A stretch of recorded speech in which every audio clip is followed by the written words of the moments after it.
Hi guys, welcome to Chef Grace's Place. Today we have Kareen Irby. Is that right? Yeah.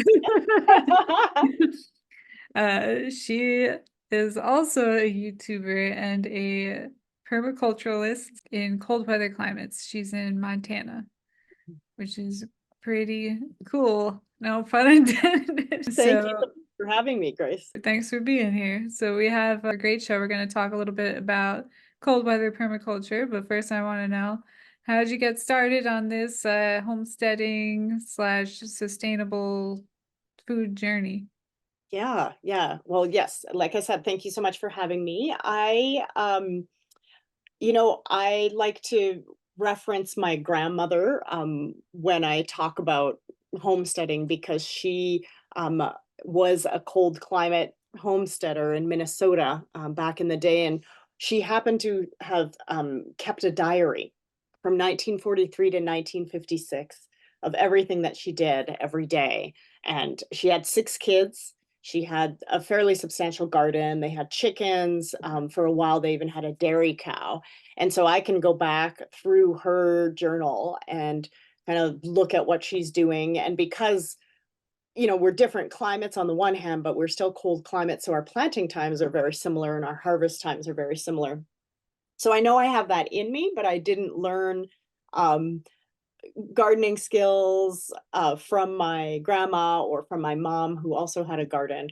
I came to it more from a social justice perspective of being in kind of the activist world for a while and always being against someone or something and realizing that there are more positive solutions out there and ways to that humans have positively impacted the planet and that we need to focus on those things. And so I love the homegrown tomatoes and the taste of homegrown tomatoes, like I'm sure many of your listeners do, but a lot of it came from this place of, there's lots of ecological crises out there. We're dealing with a lot of hard things in the world, and time again we're told all the negative impacts that the humans have had on this planet.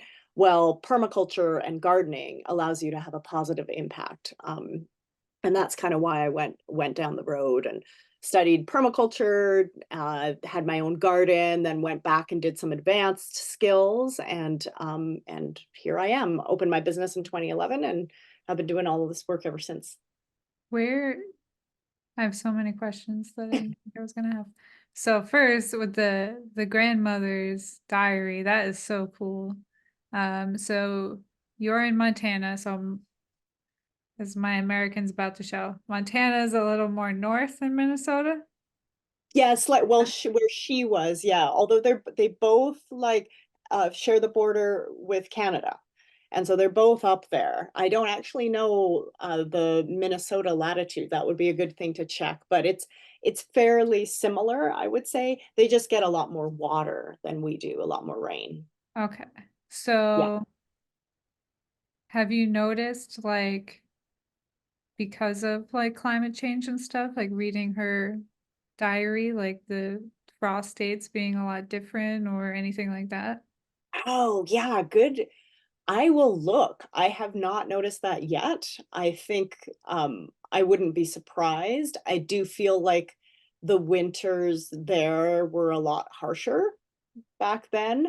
And I hear that also from people in Montana, where our winters, although we had a pretty brutal winter last year, this winter has been almost non-existent in a lot of ways. And so when you talk to people in this area that have lived here for 30, 40 years, they've definitely noticed a change in weather patterns for sure. I gotta say, I miss winter.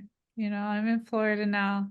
I got to fly to Oslo a lot, like during the fall, and get like a little bit of the first snows and stuff. But people will complain about winter, but especially in terms of permaculture and gardening, winter is so important. It really gives the land time to rest and it And kills off you, all the pests. Yeah, and it gives the humans time to rest, to get time to do podcasts in the winter.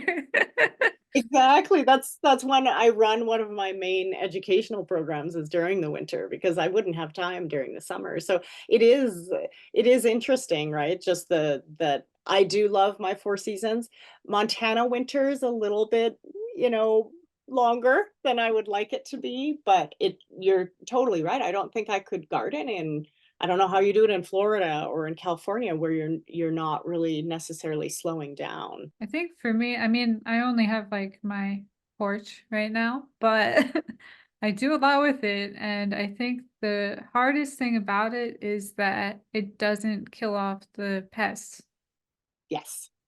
Yeah. So it's really hard once you get like, white flies or something like that. Like they're coming back. Right, yeah. That would be super hard. That it's totally what we rely on, I'll freeze out my greenhouse in order for, there to be less pest pressure, and we really don't have that many with our limited water and this, these freezes, we deal with a lot less pests, relatively speaking, than in warmer climates, for sure, yeah. So you mentioned that grandmother had a garden, mother had a garden. And then I read that you were in Guatemala when you really started like getting into it. So how did like what changed in your life that you were like, okay. I think most of it was I had spent time as a human rights observer in Guatemala in this displaced community, so Mayan indigenous community, and they had been displaced during the civil war that happened there. That was brutal, right? Genocide against indigenous people, and they were resettling after that war. And the government had moved them onto new land, and these were subsistence farmers, had been subsistence farmers that now in their new location were actually having to grow and participate in kind of the export economy of all of the sugar cane or the sugar that was going abroad or the bananas that were going abroad. And so you I began to see like this war against the poor that was more not outright, genocide against the indigenous population, but the slow kind of grinding away at people's capacity to grow for themselves, all in the kind of name of us having cheap bananas, right?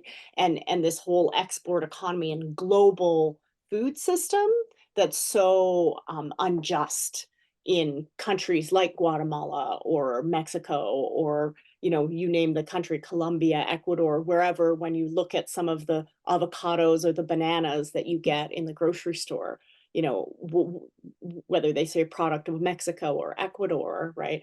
Typically, if they're part of this global food system, if there's no fair trade attached to that, there's some exploitation going on. And so I thought, well, as much as you can help these indigenous communities, maybe, but not really in like a foreign country, the real problem is back in the US, right? Back in Canada and in the Western world where we have this big demand on our um on food, and food that's readily available in the grocery store. And people are so disconnected from where their food comes from that one of the most powerful things that we can do is grow our own food in our communities. Not only is it less of a fragile system, right, because it's grown locally, but it reduces your carbon footprint, right? The average farm to table miles are 1,500 miles from that farm to your plate. And if you can be growing some of that food in your backyard, well, like you've just reduced that to 20 feet, right? Rather than 1,500 miles. And that's super significant. And not only that, it just gives you the sense of food security and stuff that you can do yourself.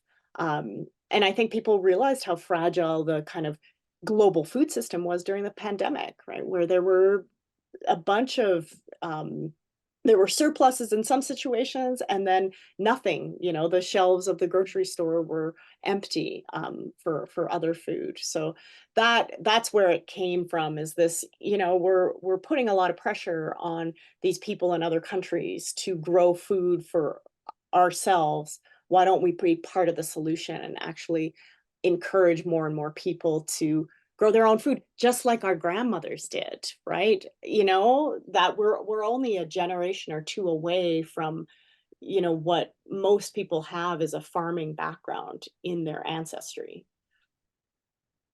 That's well said. Yeah. Um, yeah. One of my favorite things is that I think helps get, because I live, basically in a parking lot. So I have a lot of foot traffic coming back and forth. And I think one of the coolest things is I grow, a lot of people don't know what their food looks like when it grows, right? Yeah. And the best is just seeing the little kids, like go, oh, what is this? I'm growing like yard long beans. They're like this big. They're like Yes. string beans like this big, and they're just like they're hanging off the trellis right now. And they're like, whoa. So and then I get them to come into the garden and I show them like, oh, this is, you want to try this flower? Eat it. It's a flower, Tastes like a It's so cucumber. awesome.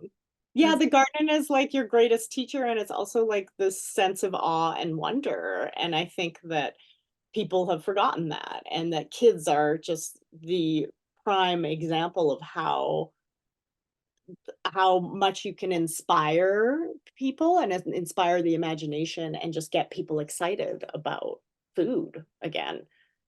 Do you work with a lot of kids with your teaching or? Some not as much, you know, because most of my clients are, of course, adults or homeowners or residents, but occasionally I will collaborate with farm to school programs here and help them out as well, or just support them kind of because it's so important to get, you know, kids that grow their own vegetables are more likely to eat them. And I think that as well is super exciting, you know, just a way to reconnect people, you know, kids and, you know, adults to their food by growing a little bit of it. So your business is basically making lawns into gardens and, traditional backyards into gardens. So can you tell us a little bit about how you started that? And if you could give us like, if someone's just starting out in their food journey, what are like a few things to look for, or if you're buying a house or like to okay, I want to do permaculture now, Yeah. transform. Yeah, great question. So, yeah, so through my business, Broken Ground, I do edible garden designs for clients. I also do consultations with clients. And I run a program called the Resilient Homestead Program, and we'll likely talk about that later. But the whole idea is to get people growing more of their own food. So whether it's a vegetable garden or whether it's putting in fruit trees and berry bushes, you know, more perennial edibles, you know, just trying to encourage people to you know, take one step towards being more self-reliant. And so I think oftentimes and it's also troubleshooting people that have existing gardens. So I'd say that if you were looking for, you know, your typical suburban yard, you'd obviously want, and which is usually the case in the suburbs, right?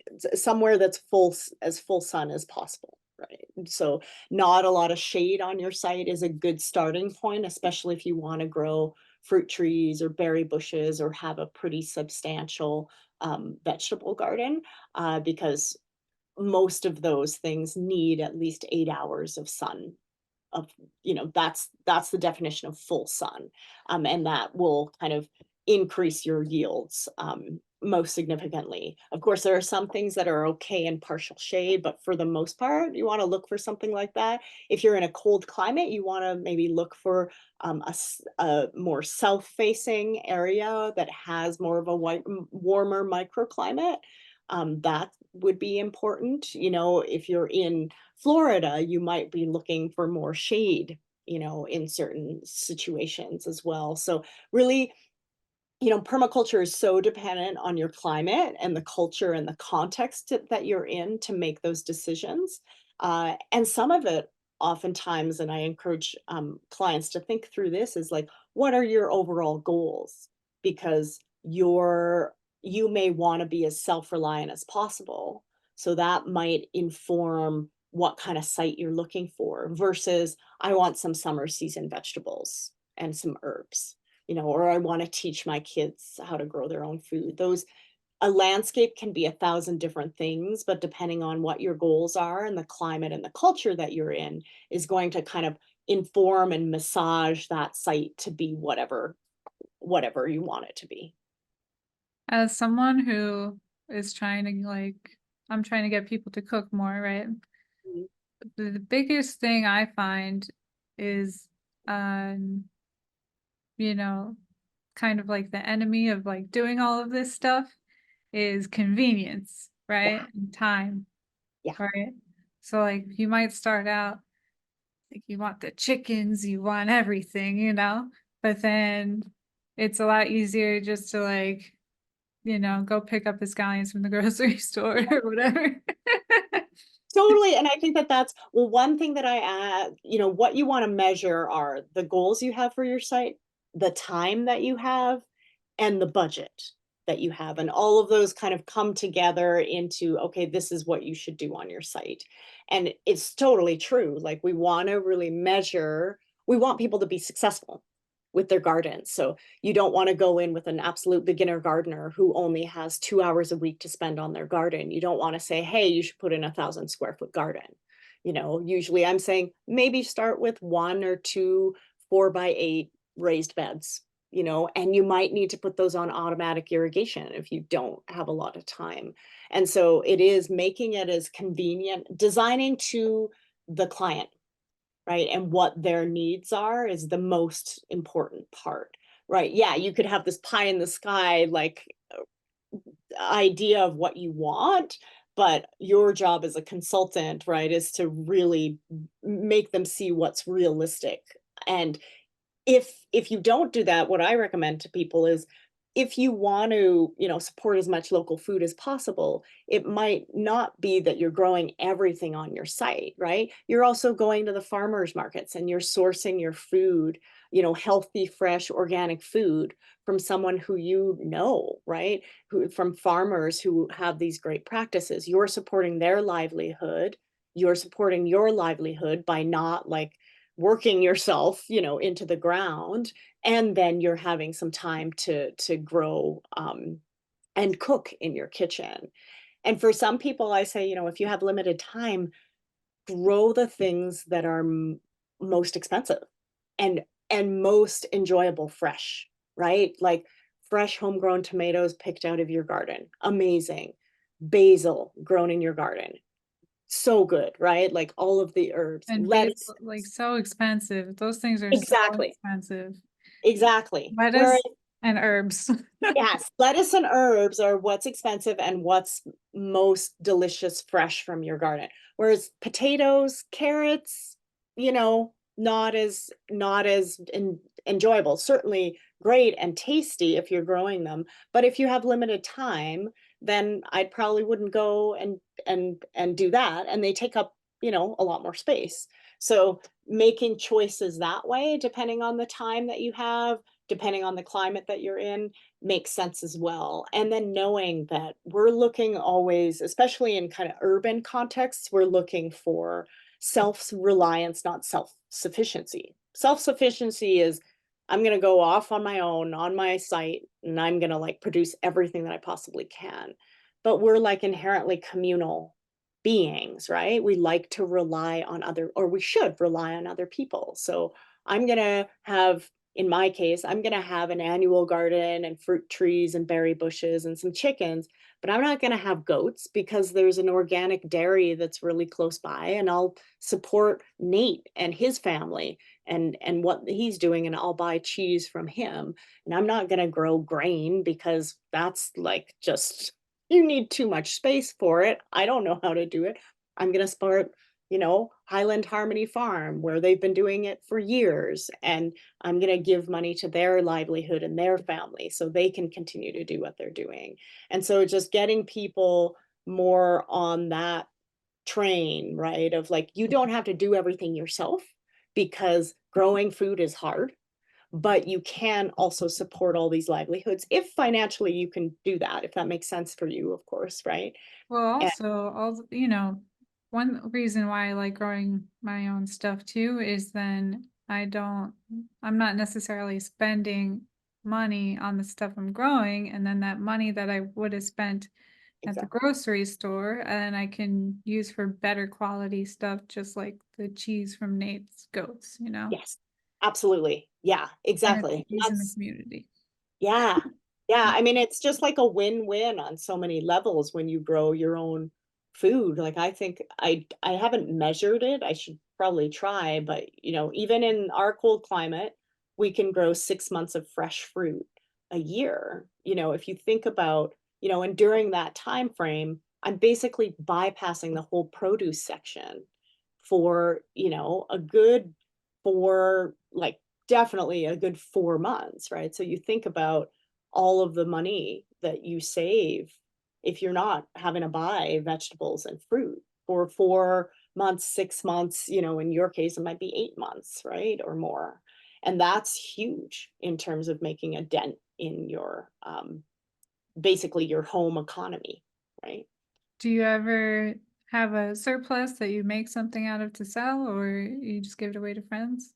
Yeah, I typically give away to friends. I have volunteer days on my site, and so I'll give them away to volunteers and friends. I don't wanna kinda compete with the local growers here whose livelihood depends on, selling food, whereas mine depends on consulting with clients and teaching. Um, and that's the opportunity too for, like, barter and exchange. People come help you in your garden, and you gift them, veggies in return. You want it to be equitable, and reciprocal, but I think having people do that more is great. I like to say agriculture was never meant to be a solitary act. When you look at indigenous peoples and how they, did either their horticulture and or hunter gatherer, or however they kind of did their agriculture or got food to their families. It was a communal thing. And so I think what's happened in our culture, we're so individualistic that we think, oh, we need to just do this all on our own, and then we feel like failures when we can't. Well, that's because it's a lot of work, and you're not meant to do it alone. And it's more fun when you have gardening buddies. Totally, Yeah. exactly. I was just thinking about, I like, when I was a kid, if there was like I can't remember what show it was, but it was like like one of those like English British things with the castles, and they're like, we're gonna walk in the gardens. And I remember thinking like that sounds so boring. Like what a waste of like why would you go walk in the garden? Like they're definitely just sneaking off to make out or something, you know? And now I'm thinking like, oh my God, I can't wait to go walk in the garden and see what's growing. Right. Yeah, I know. Perspectives totally change, and depending on like background and experience. But yeah, that's the first thing that I do. Once the our growing season is not yet underway, but that's one of the first things. I'll go into the greenhouse or go out into the garden and just check on what's going on. You know, what pollinators are coming in, or has that is that zucchini ready to harvest, or how are the herbs growing, or what pests am I dealing with today, or anything like that. So where did you learn permaculture? You mentioned going to school for it, or Yeah. So one of the things that people are interested in permaculture, and I don't know if you're for those of your listeners who don't know what permaculture is, it stands for permanent agriculture or permanent culture, and it's a design approach for sustainable human habitat that's rooted in the observation of natural systems. So how can I mimic um, the natural system and use that in a way to design my yard or my garden or my life, actually. And so, one way that when people are interested in permaculture, they can certainly read books, and there are now so many books out there on permaculture. Um, but usually, people go and take a 2 week long permaculture design course. And so I did that. I actually did that in New Zealand. And then I traveled and worked on permaculture farms, both in New Zealand and Australia, to learn more and to get that hands-on experience. And then I came back and then started experimenting in my own garden, and then later did some more advanced programs and all sorts of different short courses around gardening and growing and biointensive growing and soils and earthworks. And so for those that are interested, usually this 2 week long permaculture design course, and those courses are offered across the world, um, and many of which are in the US. That's a really good place to start your education. Um, I also, through my Resilient Homestead program, I offer like a kind of a small distilled down version of permaculture principles and ethics and some of the basic stuff that's involved in like a design course, but not in as much detail. But that's definitely, for those who are interested more in it, there's so many resources out there now as compared to, back in the 80s when it first was kind of growing as a field. Yeah, I feel like especially since the pandemic, it's definitely like exploded for sure. Yes. Yeah, yeah, very much so. I think because people are like, "Oh, I think maybe it'd be good to know how to grow some food," you know? Yeah. But yeah, the hard part is, being able to afford to buy a house. But Exactly.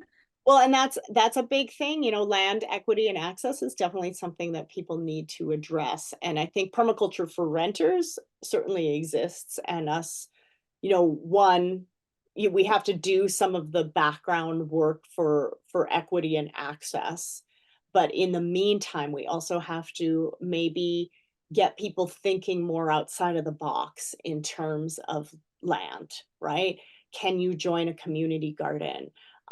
Can you collectively farm a certain area? There are all sorts of different examples of ways in which you can grow food that don't require having land. Um, but on the other hand, that's important in terms of people not suddenly deciding, the owners of that land deciding that they no longer want to do that, right? So yeah.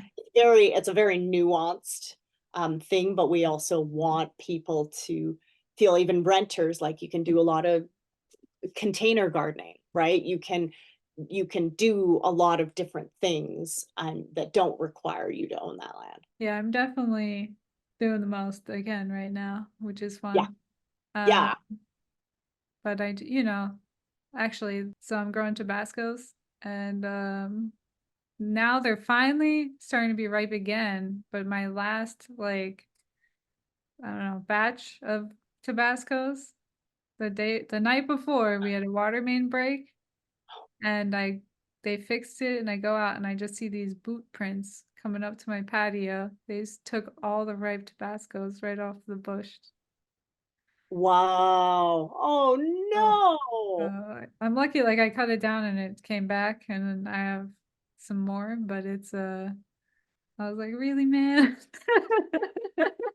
That's not nice. Yes, So exactly. so it's Yeah. a little too accessible of a garden. Yes.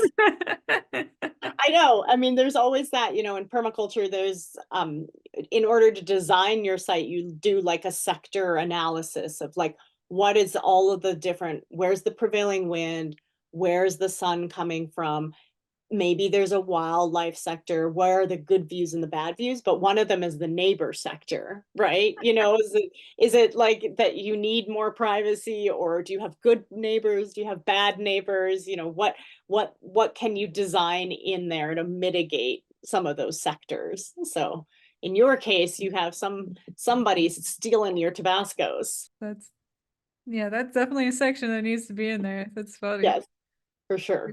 Yeah. So you have livestock too. So you have chickens. Do you have Mhm. any other animals? I used to have ducks. I could have more, but again, it's weighing what I didn't want to take on any kind of milking animal, just knowing that if we go away, right? it's easy to train somebody to take care of chickens or ducks. It's a little bit more challenging to find somebody who can milk a goat, you know, Yeah.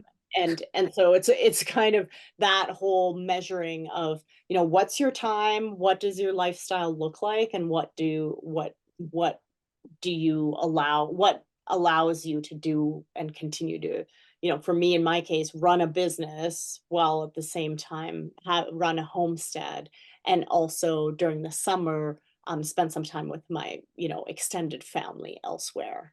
And so it's just kind of making those types of decisions too, of what is manageable in your life.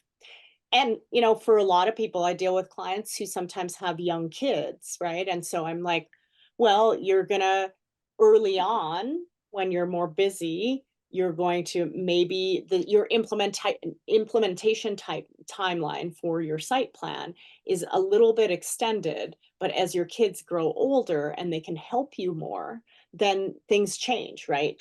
You might be able to grow more in your garden. You might want to implement other aspects of your garden when you have more time.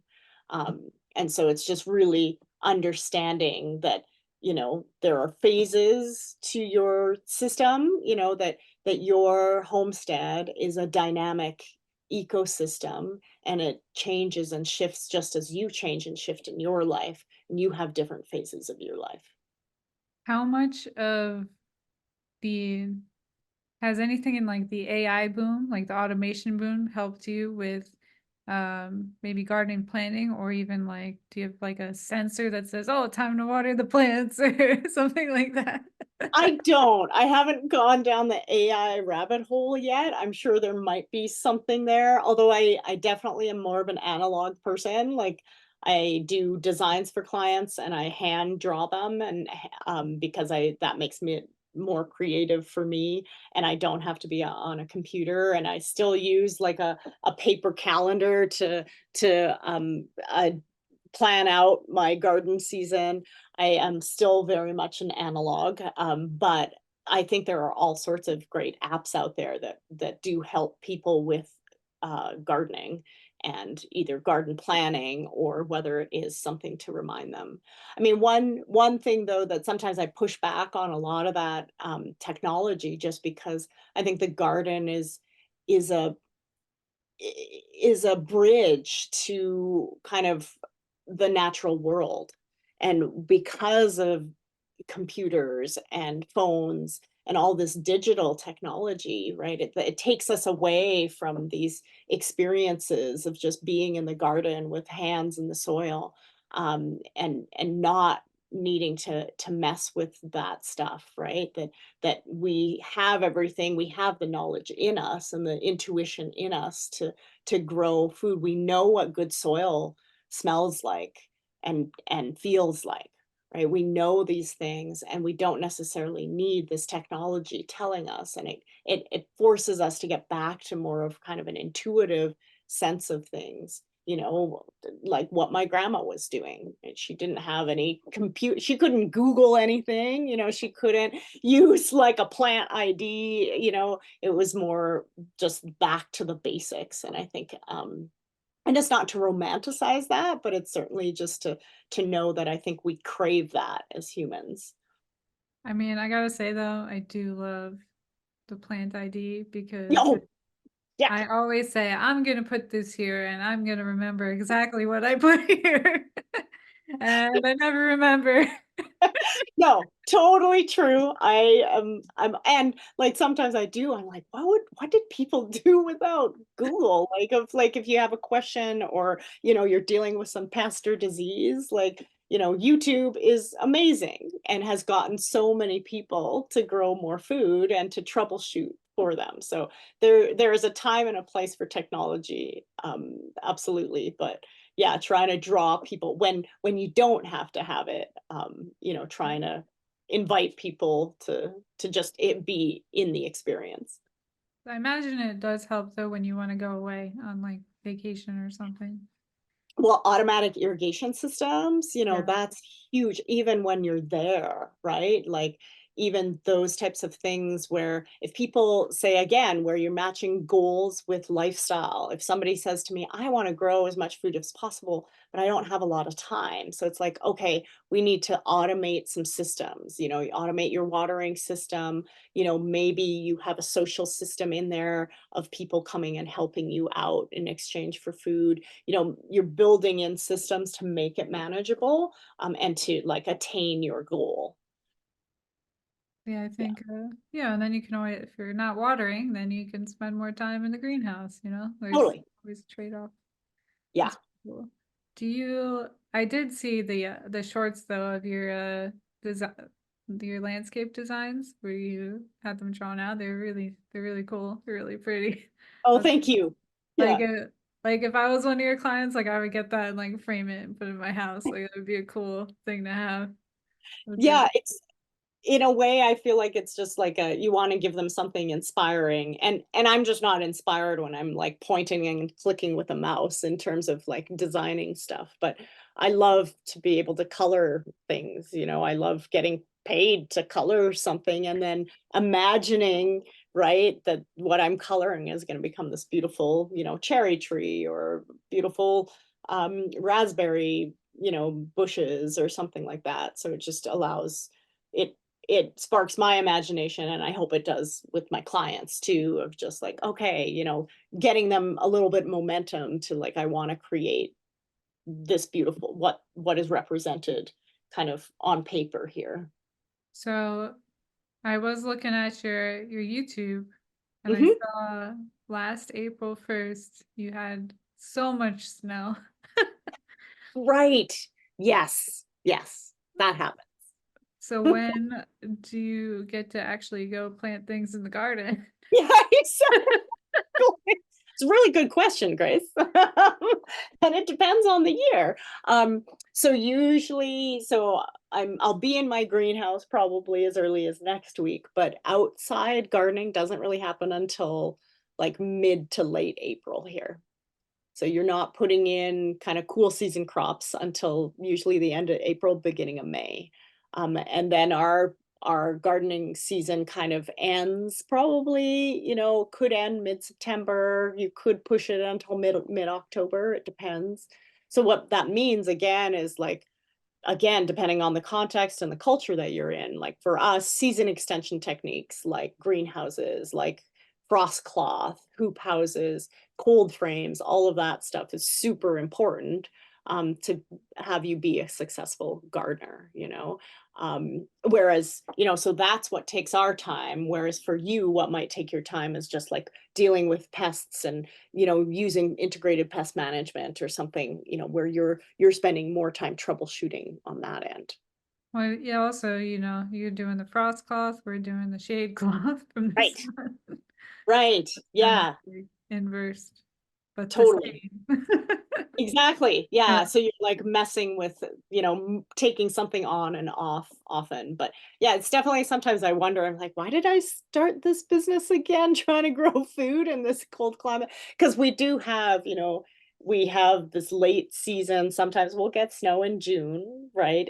That it won't stay. And then we also have hail in July. So there's a lot of different challenges that you face in a cold climate. But on the other hand, it I feel like what it does is it connects you more, you know, deeply to what's going on outside, right? You have to know what your nighttime temperature lows are going to be, what the day is going to look like. It kind of forces you, and that's when the app on your phone is very useful, right? You know, Yeah. like you have to pay attention to those things, and in paying attention to those things, you are more connected to kind of the natural world and what's going on. Yeah, you don't have to break out the grandma's farmer's almanac, right? Right, right. Yeah, there you go.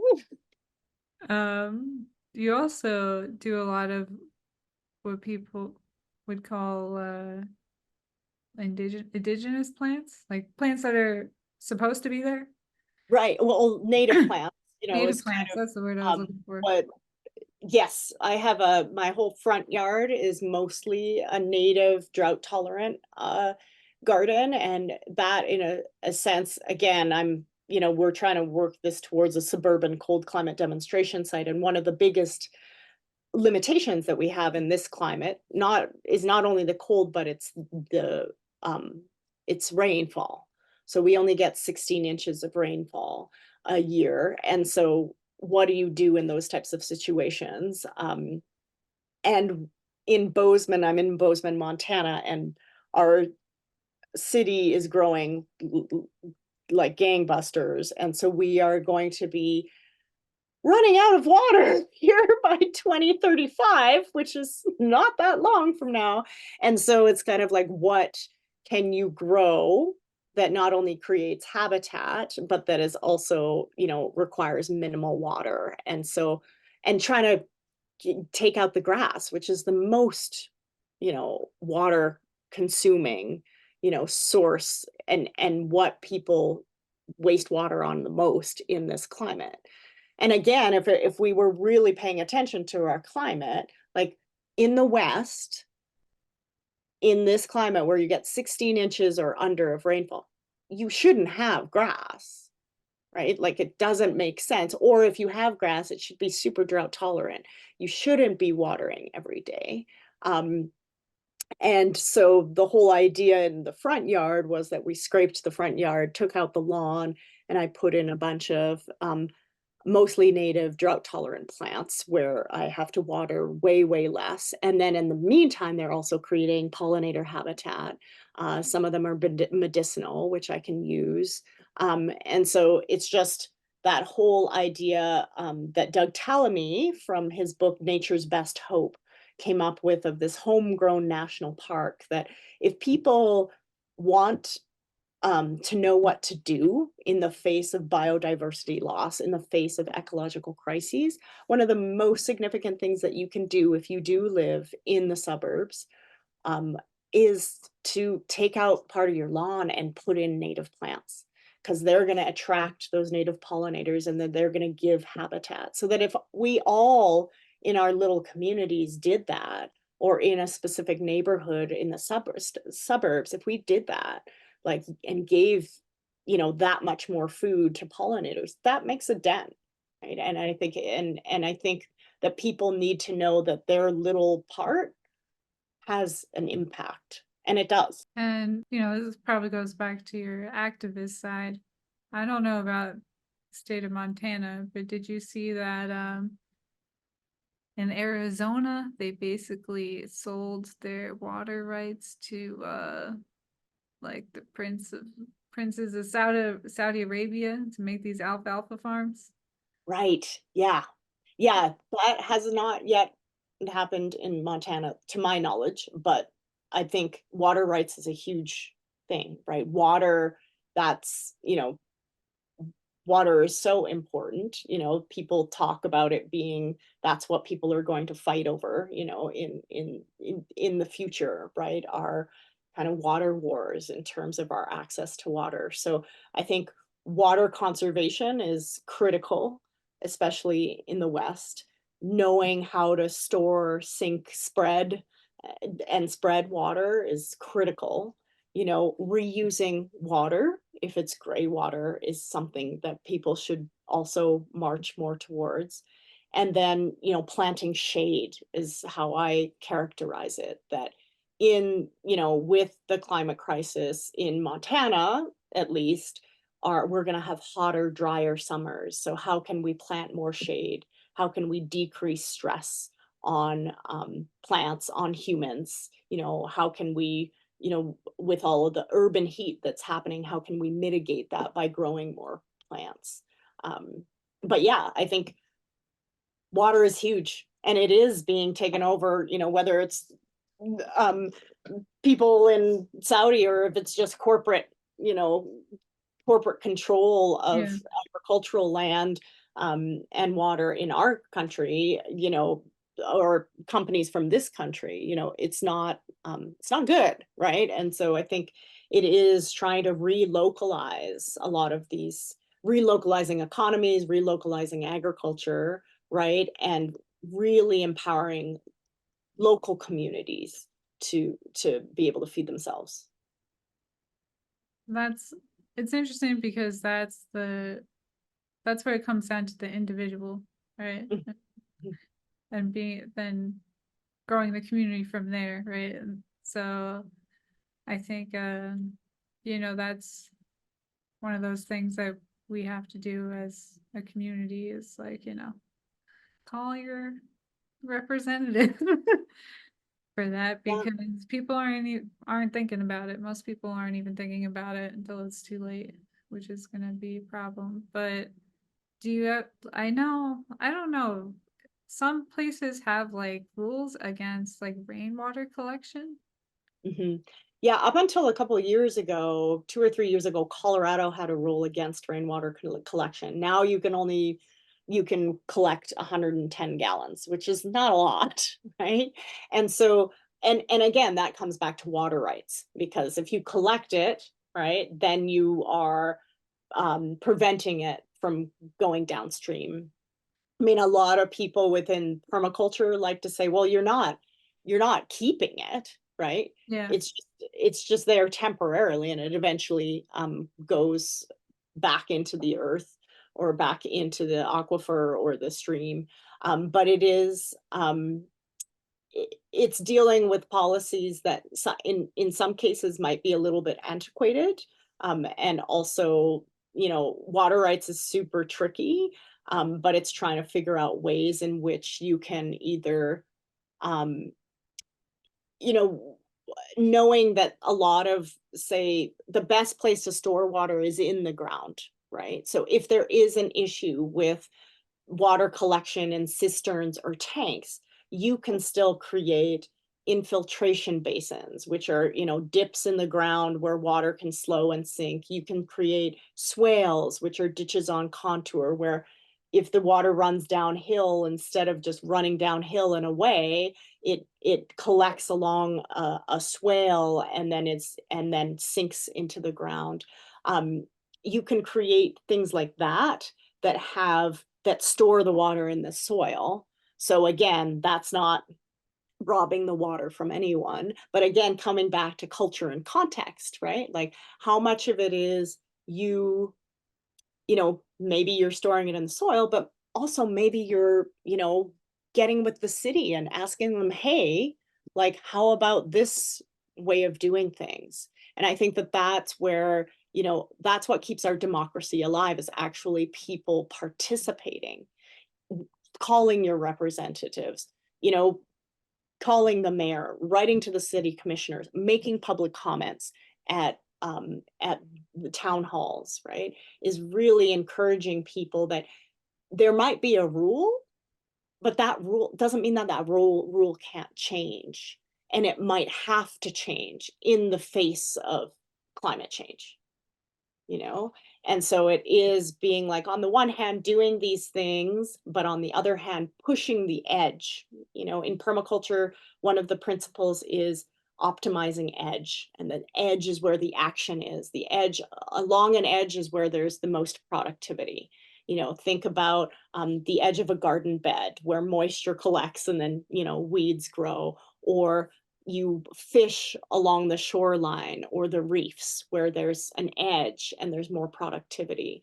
You Pushing your edge of your comfort zone, right, is where you grow as a person. And so we have to like look for those edges in policy and in our communities, right? Like, yeah, you want to be good with your neighbors, you want to be good in your community, but where can you push the edge where it makes sense, right?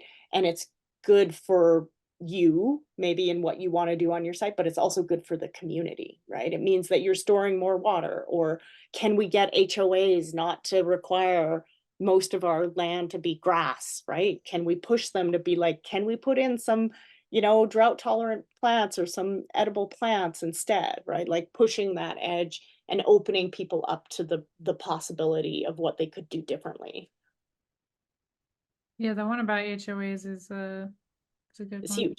I know. I know. I often joke with, clients who are in HOAs where they can't have chickens, right? Or they can't do anything with their front lawn. It's like, well, join the HOA, try to join infiltrate the HOA. Infiltrated, yeah.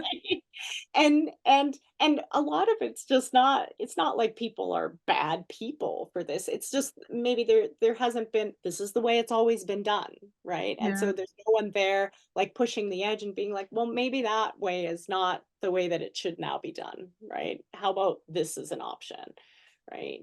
Um, Yeah, they also just don't have an understanding of why it's important, right, you know? exactly.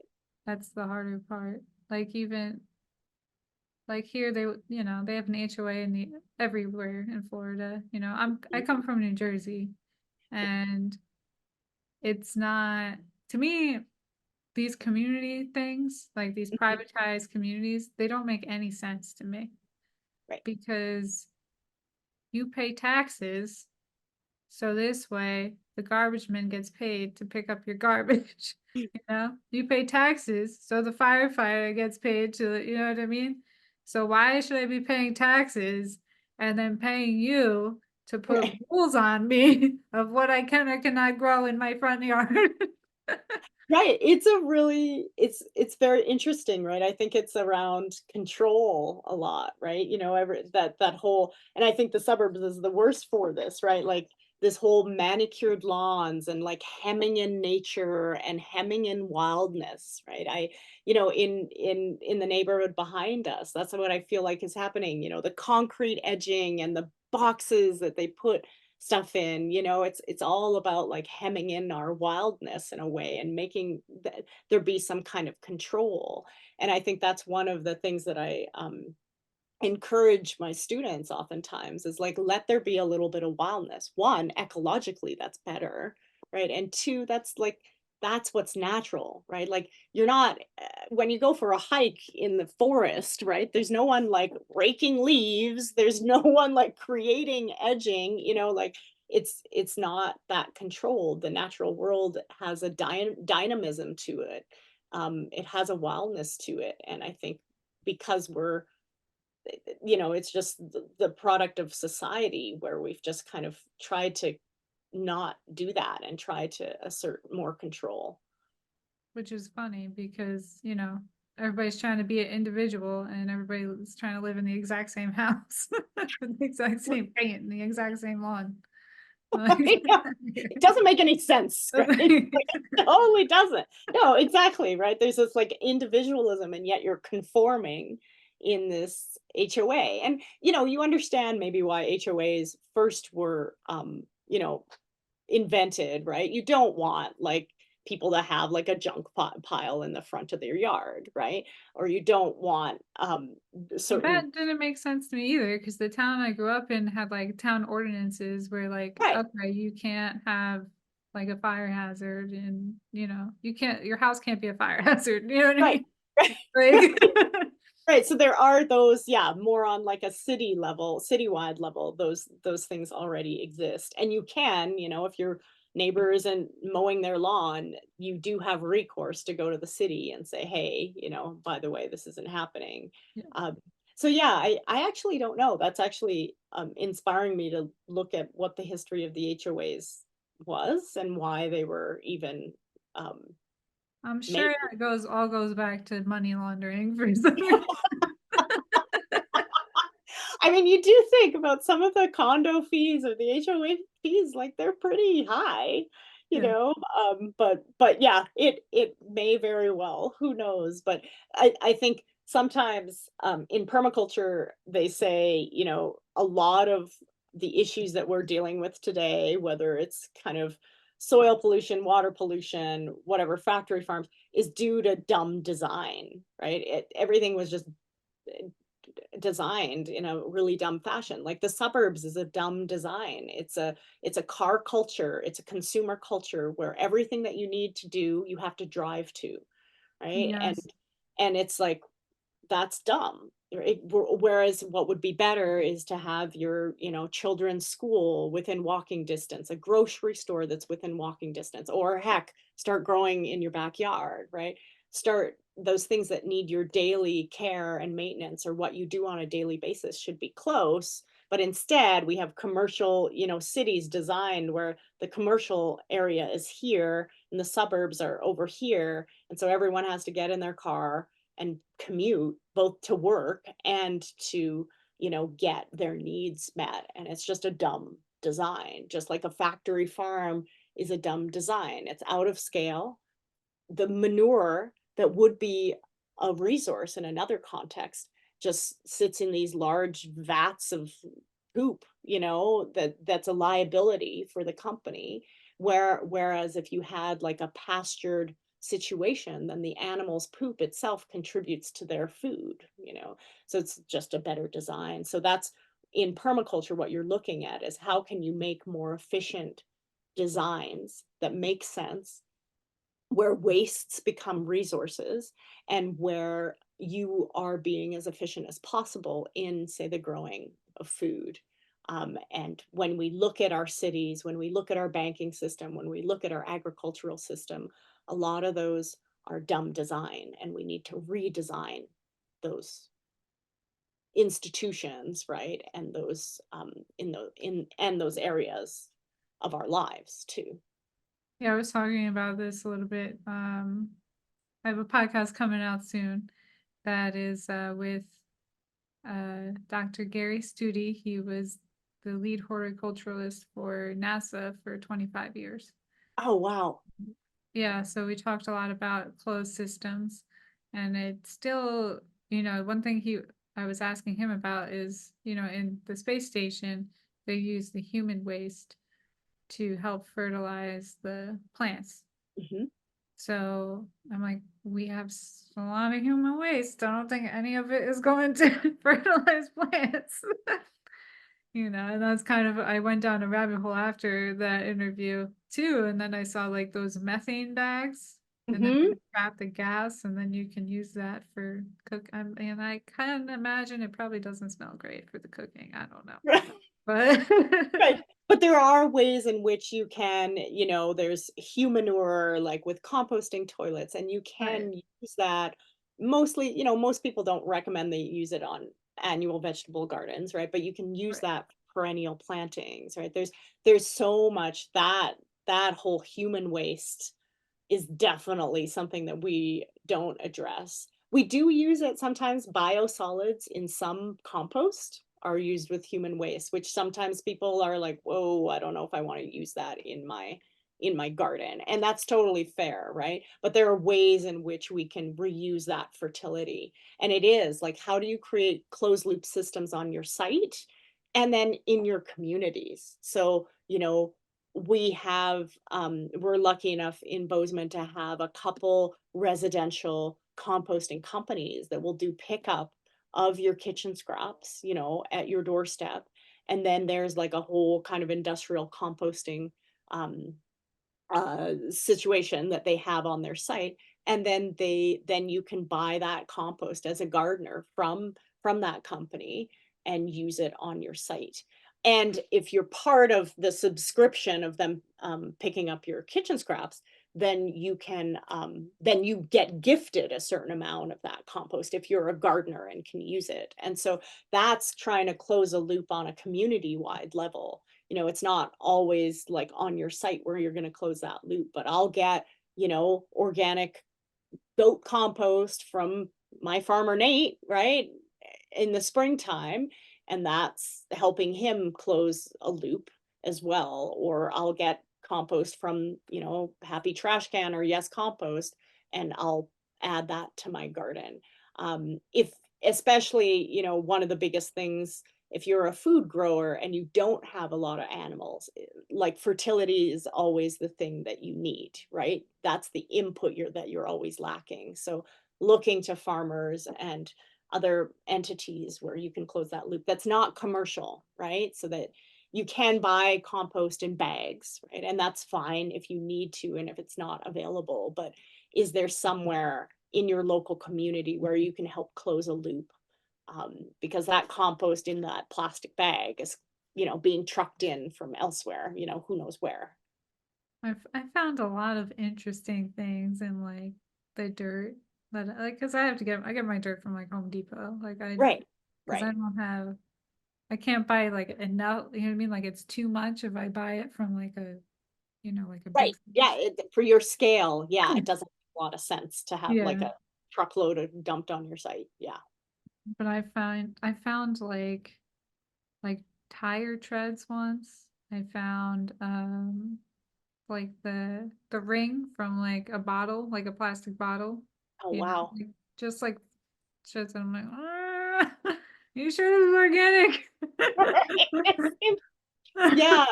I mean, that's what happens, I think, which is another product of, growing your own food as you start to take responsibility for like, okay, where you're sourcing things too, right? It forces you to be like, okay, like, is this good? Or for example, for us, it's really hard to find straw or hay that hasn't been sprayed, with herbicide. And that herbicide, if that hay is fed to horses in particular, it persists in the manure. So you've got to be careful that even if you can get this free horse manure from so and so down the street, that might not be good for your garden. And so it's like doing a lot of um the research and understanding like, okay, when I engage in growing my own food, it means much more than just growing that tomato, right? It means that I'm engaging in my community and the way in which we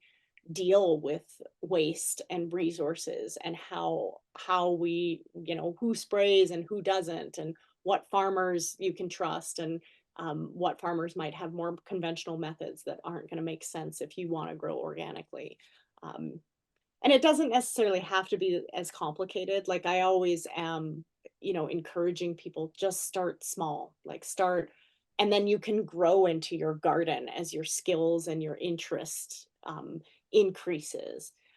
Because a lot of adults don't like to be beginners again, right? We don't like to like be new at something and fail at something, because by the time we're like 30 or 40, we're like, we should have figured this whole thing out, right? But that's not true, right? Like we have to take that beginner's mind again and give ourselves some grace that, unlike my grandma who learned from her mother, right? Like a lot of us didn't learn these traditions or skills of cooking, right? Of gardening from our family. It wasn't passed down. We didn't grow up doing it necessarily. And so we can't expect ourselves to suddenly understand how to do all of these things that we didn't grow up doing. Yeah, I definitely have to have beginner's mindset a lot. Yes. And I tell people like, and I fail every year with something in the garden. Like if you don't fail, you're not trying hard enough.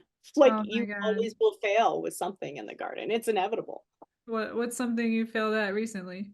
Recently, I think I didn't get great, so I've started some seeds indoors under lights, and some of them, got the damping off disease, right? Where they kind of grow and then they like fall over. Don't know why that was. Maybe the tray that I was using was not sterilized properly. Maybe it was the soil that I was using. Maybe the seeds weren't great. Like, who knows? but the reality is it was a failure. Early in the season, I'm like, darn it. like but like that happens, or I'll seed something and it doesn't come up, or I'll seed something too close together, or the variety that I want to experiment with this year is just like it isn't good in this climate, right? Like so some of it is like encouraging people to experiment, but also knowing, okay, like we have a limited growing season, these are probably the varieties. Stick to what works well here. And that's another thing that I encourage people to do is like if you're a new gardener, if you have access to local growers who sell local seedlings, right, that's where you should be going for that information, right? Again, these are people whose livelihood depends on their ability to grow food well. So they're going to sell you a variety that does well in your particular climate. Yeah, and you just learn cool things. Like you find cooler varieties. Like I just went to the botanical gardens that are by my house. Oh, And, awesome. yeah, so cool. And they had apple mint, which I actually saw when I was in Norway. and I thought it must be like a cold weather mint. But Mm. then I saw it there and I was like, "Oh my god, I can grow this." Yay!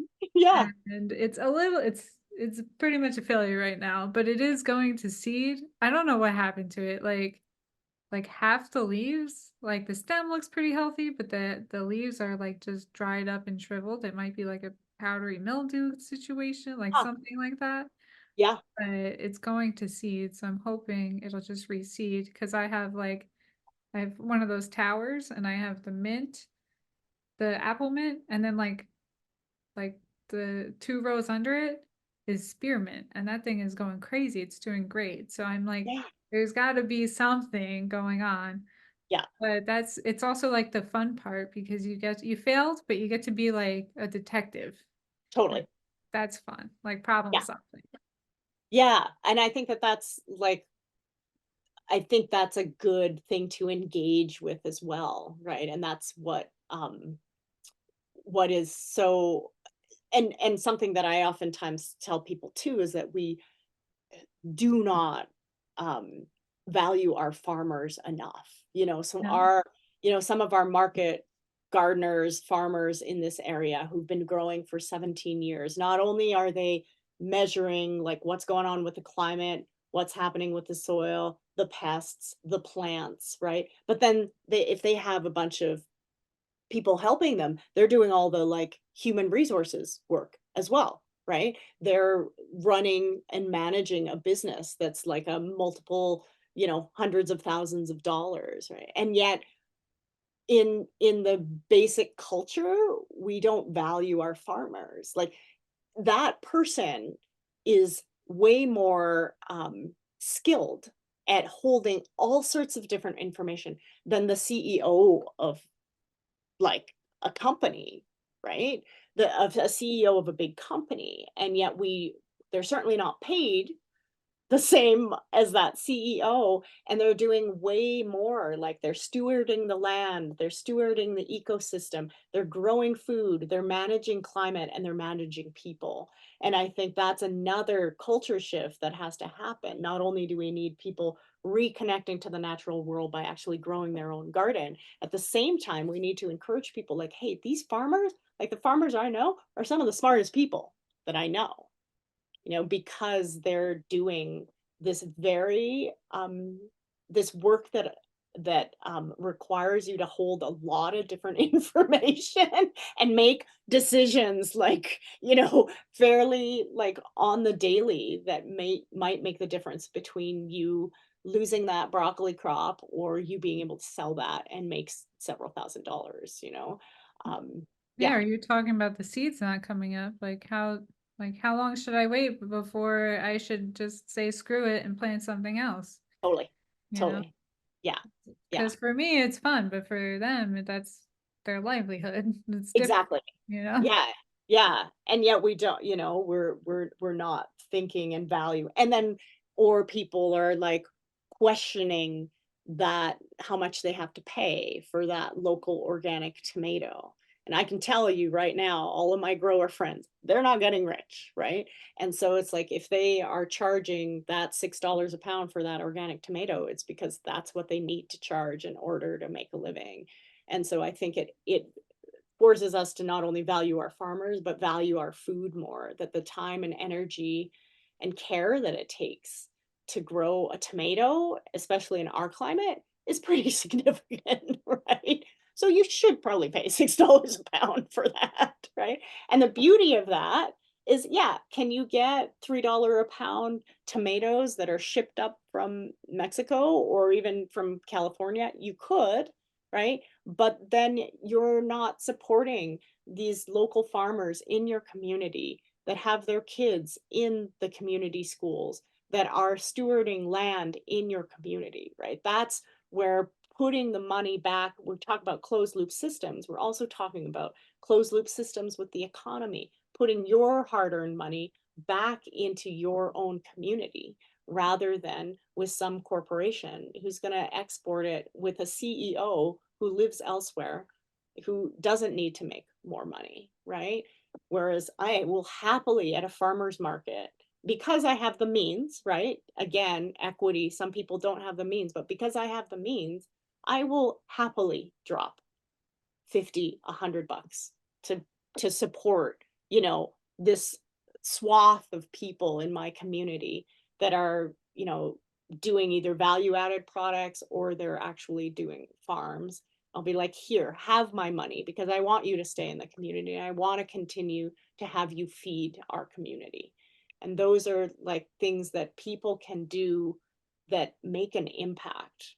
I don't know what it is, but it's like if somehow if 5% of the population in the US, and don't quote me on this, started buying local food, or if 5% of the income that you spend on food was dedicated to local food, that would make a huge impact, right, on the way agriculture is done in this country and a huge impact in your community. So I think people making those choices, I am not a purist with anything, with composting, with like sheet mulching, with gardening. I'm not a purist with any of this stuff. Like, you do your part, you do what you can do. If it means that you're growing a few herbs in pots and a couple tomato plants, awesome, right? If it means that you can buy, 5% of your food locally, great. If you can only buy 2%, great. Just do something that moves the needle. Because other people, and then encourage other people to do the same, because collectively we can, move that needle a lot more, but know that your little incremental piece is also going to have an impact. Yeah, and I think one of the coolest programs that I heard about during the pandemic, because I had to use food stamps because I lost my job during the pandemic, was that they were offering, and I don't know if this is just locally or if it's nationally, but if you spent your like food stamp money at the farmer's market, you got basically double the money. It was That's like right. for one. And that was Yeah, great. But that it was was also right. hard.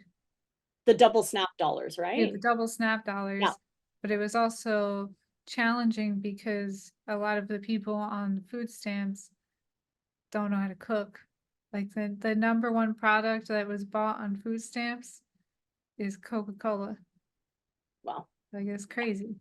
yeah. So it's like that's where what you're doing, what I'm doing with the cooking part, trying Hmm. to bridge that gap and keep that money in the community. It's also going to make the people themselves healthier. So, Totally. Yeah, and that's a huge thing, right? Because also the industrial food system has made us disconnected from cooking right. too. And it is interesting coming back full circle. I know we've been talking for a while, like to my grandma, right? Like she did everything, she canned, she had chickens, she killed them and dressed them and made broth, right? She made butter. She, canned quarts and quarts of tomatoes and beans and stuff like that. And with the advent of more convenience food, you do understand how that freed up women in a lot of respects, right? From being able to do something other than prepare food and cook for their family and clean for their family, right? So there's a lot of convenience foods, and or whether it's a washer or a dryer or whatever, that in a way helped women, get careers and do something other than that, right? Being in the home. But I think we've just gone too far the other way, where, Yeah. the industrial food system has just then also enabled us not to have to cook, not to be connected to our food, and is I selling. also think the movement, which is extremely important, that women have a choice of what they want to do, but at the same time, it kind of made it like it was a bad thing, like if you stayed at home and Yeah, you did those yeah, things. yeah, And it has to be equal support for both, I think. totally. And for people who want to choose what they want to choose, right? I always tell students too, it's like not everyone should be a gardener, right? We need people doing other things, right? We need people working in the nonprofit sector or working for the government or working as mechanics or plumbers or electricians, right? Like we need all of those things. And so it is like having choices. Women have choices. And if you want to be a homemaker, awesome, right? Yes. If you don't want to be, awesome. But if you can, if you're making a lot of money and you can buy some of that food locally, that's great. That's your contribution, right? But yeah, I think women are definitely figuring that out, right? Like where that piece is of like maybe it went too far the other way, but then, it's okay if you want to stay at home and raise your kids Yeah, that's and still work. it's Still like work. it's way more work. Like I think, Yeah.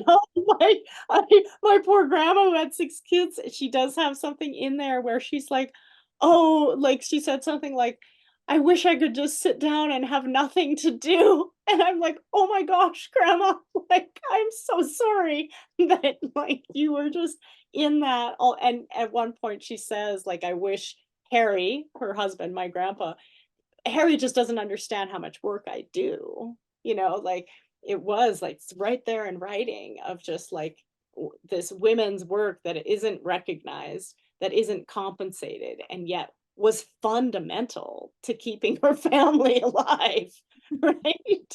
Because her husband didn't make a lot of money, right? And so they're, trying to pinch pennies, and she's sewing and making the kids clothes and trying to produce as much of the food as possible so they're not having to buy as much. Yeah, that's great that it's in writing. It's funny. Yes, I know, I should probably highlight it. Yeah. Harry doesn't understand how much I do. Yes. I have that feeling sometimes. Anyway. Well, it's been a little while, so I'm gonna let you go. Yeah, It's yes, yeah, very it was interesting. I lovely. forgot to ask you. So, No, I mean, just that if people are interested, they can check out my website, which is brokengroundpermaculture.com. If you are in a cold climate, or even if you aren't, there might be some stuff that's interesting to you. Checking out my YouTube channel at Broken Ground. Also, if you are on Instagram, I'm at brokengroundmt. And I do run an online resilient homestead program. Um, which runs from November through February, where I take people through kind of permaculture design, ethics and principles, um, creating food forests, capturing water, building soil. I have guest experts come on, and then during that 4-month period that you spend with me, you have me helping you taking you through the site planning process. So if you have a yard, if you have a property, whether it's a backyard like urban site or a 20-acre, 50-acre property, I can take you through that site planning process. And we can go from, you being kind of overwhelmed with like, what do I do, to having a site plan on paper and a timeline for implementation. So that's one of my favorite things to do during the winter when I have more time, is to take students through that site planning process and give them content and information. So all of that's on my website. So people can check it out there. is that mostly like some group virtual courses and then like individual stuff too with the Yeah. topics? So it's a group program where we meet once every 2 weeks on Zoom for a couple hours, where I deliver content and then give you homework. And then it's also then you also, as part of that program, get some one-on-one time with me, where if you're not local, then I'm meeting with you one-on-one online. You're sending me photos of your site and videos. And so I'm doing some remote consultation with you. So it's worked both ways. I have students that participate who are local, and then students who are, farther afield, in Ontario or the Yukon or in North Dakota or New Mexico. So it's been really a really fun experience, and I think it's definitely for people who are really interested in learning, not necessarily like you can also hire me to do a done for you design, right? Which is what you were talking about before, and that's great. But if you really want to be part of the process, and learn along the way, it's a really good program for that. Awesome. Well, Yeah. thanks for coming on, and Yes, thank you so much for having me. cool. I'll see you next time. All right. Bye.